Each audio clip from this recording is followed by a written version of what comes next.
If you've never been, forget everything you know about Australia. Kangaroos, beaches, a few g'day mates. But there's a lot more to this beautiful country that continues to exceed my expectations. Let me tell you exactly what it's actually like to live as a Brit on the Gold Coast.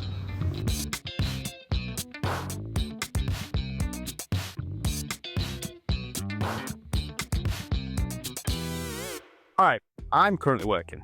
Those of you that don't know, I work as a mobile physio, which means I drive to people's houses.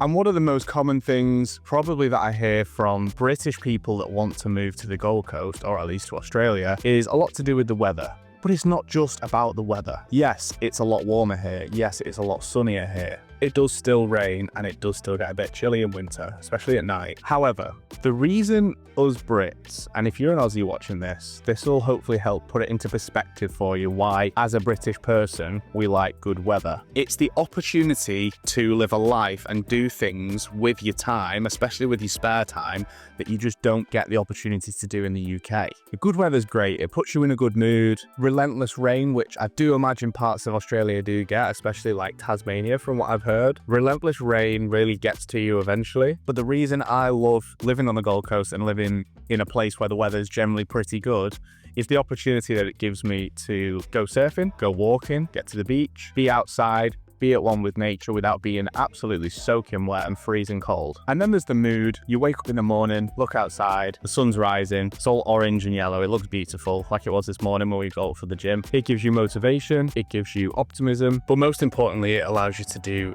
better things with your day-to-day life. The summer sun will burn you fast. The sun here in Australia during summer is crazy. It's like UV9 every day. We arrived in summer, so we arrived in Australia at the start of Jan, and we really just underestimated how powerful the sun is. Basically, any time that's not winter, you're gonna get burned pretty quick, so make sure you wear plenty of sun cream. I think on the first time we went to the beach and decided we wanted to top our tans up and look a little bit less British, we got on the beach, lay down, I think we were there for maybe 20 minutes, and we were left absolutely red raw. I'm not saying when it's cloudy or when it's rainy I'm depressed. The sun actually makes you want to eat cleaner. And I want to talk a little bit about the food. The local businesses is great, so loads of people care about their businesses, which means you want to go out and eat at businesses. You don't want to go to the chain restaurants, you want to go to the small places because the food is better. Of course, Tim Tams are absolutely unreal. The fruit is fresher.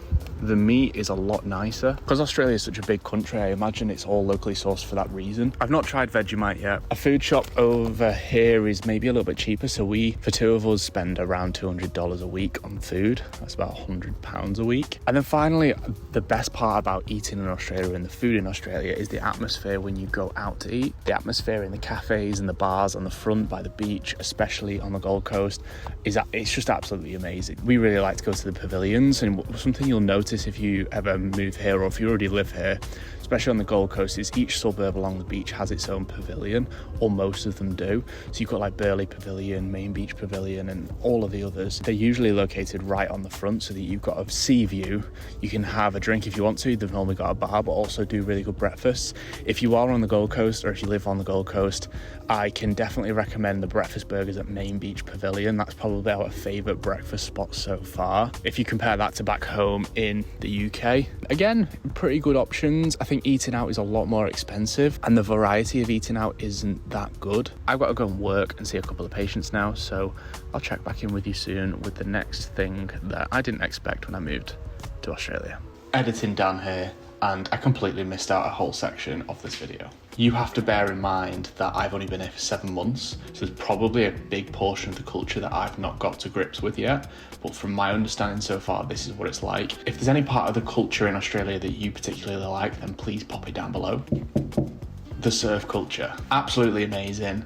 As long as you avoid snapper and D-bar if you're new to surfing. They can be quite territorial, but so far surf culture is amazing. Everyone that surfs are really friendly from what I've seen. Guy even made me a surfboard, which is this one here. I encourage anyone that comes to Australia or moves to Australia to give surfing a go. And then outside of surf culture, the people are usually really friendly around here, a lot more so than back home. People actually want to have conversations with you rather than people avoiding eye contact and antisocial. People actually go out their way to say hi. And you've got all these people in your community that are open to helping and just having a chat. On the Gold Coast at least, super laid back. If you go down to Byron Bay, even more so. The cities are what you'd expect from a city, a little bit more busy, a little bit more fast paced. And then the most unexpected thing about the culture, I knew there would be some slang, but joggers are trainers, thongs go on your feet, and every other word that an Aussie says ends in the letter O. Servo, arvo, ambo. It just takes a little bit of adjusting to.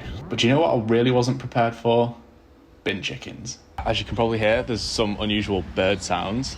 And that brings us on to the next part of the video, and that is the wildlife. You think about Australia as full of kangaroos and koalas and spiders and snakes and lizards. It's almost what you think. There is koalas, there is kangaroos, there is spiders, and there is snakes. Well, at least on the Gold Coast, it's nowhere near the quantity that you think it is. That being said, I was driving to work, I think it was on Monday, pulled up at an intersection, sun was out, it was a nice day, quite a built-up area, and I looked over the other side and there was a kangaroo lay on his back sunbathing. So yeah, you do see wild kangaroos. I've not yet seen a wild koala, but we have seen them at Australia Zoo. Something that's beautiful about Australia is that they protect the wildlife. They really look after the gardens, the grass areas. They have so many sanctuaries and wildlife sanctuaries that they protect wildlife in. There's signs up everywhere telling you to watch out for koalas and kangaroos on the roads, even though people do still hit kangaroos. Can't tell you the amount of kangaroos I've seen dead on the side of the road. Bin chickens, they suck.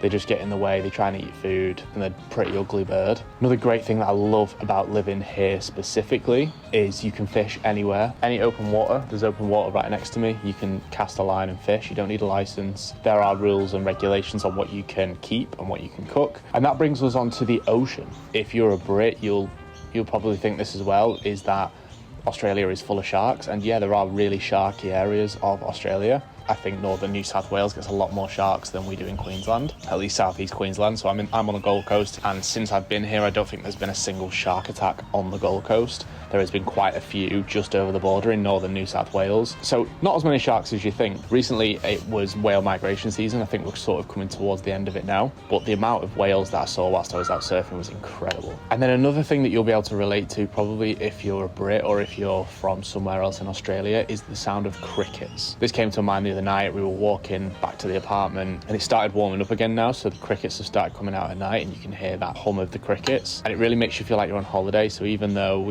it was a weekday and we were just walking home from the shop, it just gives us that sense of we're on holiday, we can hear crickets. So if you're a Brit, you can expect that in Australia. If I do keep saying Australia throughout this video, I actually mean the Gold Coast, because I've not really seen too much of Australia, and I'm just speaking for this area of Queensland.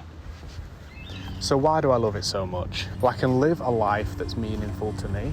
My life isn't all just about work. I absolutely love my home and my apartment and the life that me and Emma have built for ourselves. Having fun is cheap. Surfing is free, basically. Going fishing is free, basically. And just having nice little beach walks like this really make it worth it. I'm more social with people that I would not normally be social with, and I have some meaningful relationships. I start every day with a sunrise and gratitude.